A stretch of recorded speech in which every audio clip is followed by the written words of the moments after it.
Imagine that you die in real life in your sleep, but then, soon after, surprisingly, you wake up. You see a display of text right in front of you and hear the hissing sound of static. The text is in the form of a familiar death screen, but it's surprisingly not the hardcore one. The text reads, "You have died due to an error. Because of this, you will be given a second chance. You can either respawn back as you were before, reversing any damage done from the death and its cause, or go to the title screen." Below this are 2 buttons with the choices, as well as your cause of death obscured by the static.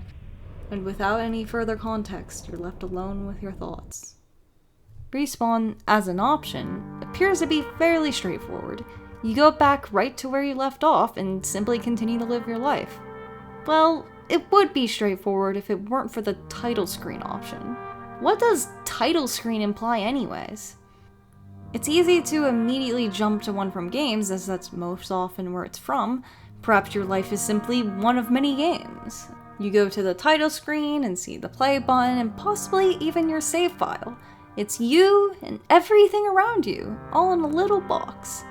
Wow. It sure would be nice to edit the file just a little bit, or maybe change some settings around. Perhaps you could turn the difficulty down a bit, or even enable cheats? Yeah, it'd be cool, but it'd also be kind of messed up, right? Anyways, that's just a best case scenario after all.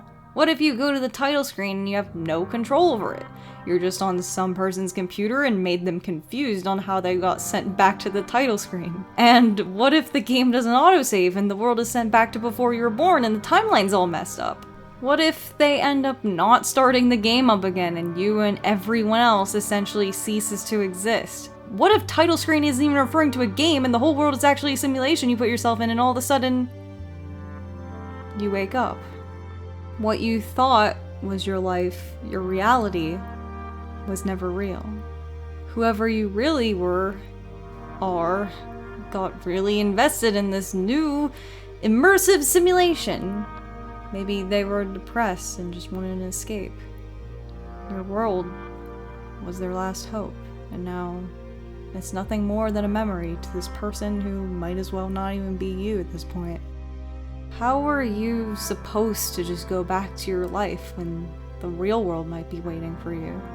You respawn just as before, sure, but you're now cursed with this forbidden fruit of knowledge. The knowledge that there was this title screen waiting there, possibly only for you.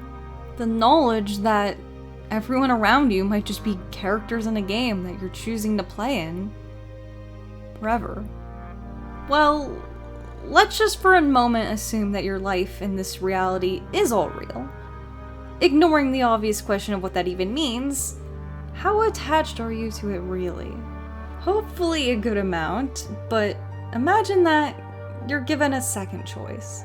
The first choice is still that you continue your life as normal. The second one now is you willfully enter a simulation for the rest of your life. This simulation is created from what would objectively be your perfect life, whatever that entails. Whether that means finding your life purpose, true love, eternal happiness, any and all of it will come true in the best way possible. Would whether or not it's real matter to you then? Your mind will scream, "It isn't real, it isn't real, it isn't real, it isn't real." It can scream as much as it wants, but it doesn't matter, because every other part of you will be screaming louder. The inexplicable feeling of joy will overtake your body, the impossibility to feel any sort of guilt. You struggle to remind yourself of what's actually happening, because as much as your mind screams, it will look for every excuse to prove itself wrong. What if the text was wrong and it actually is just making all this happen in your own reality? What if the whole title screen thing was just a dream and this is just the natural result of real life? What if your life before wasn't real and this one is? Your mind knows this isn't real, but it sure wishes it is. Flooded with the memories of your new perfect life, you will inevitably succumb. And can you really blame yourself? I mean, the sad truth about life is we live a lot in dreams. Not the type of dream from when you fall asleep, but the ones you wish were real. We dream these lives and scenarios that may possibly never become a reality. Yet, we live in them. We fortify these dreams in our own minds and give them so much power day after day, perhaps to the point of ignoring the truth of the world around us, all in hopes that one day we may give our dream enough power to become real. You might say that's different, because you're wishing something's real rather than wishing something's not real. But isn't that the same thing? Wishing one reality into existence is wishing another reality away. The tragedy of dreams is that they create as much as they destroy.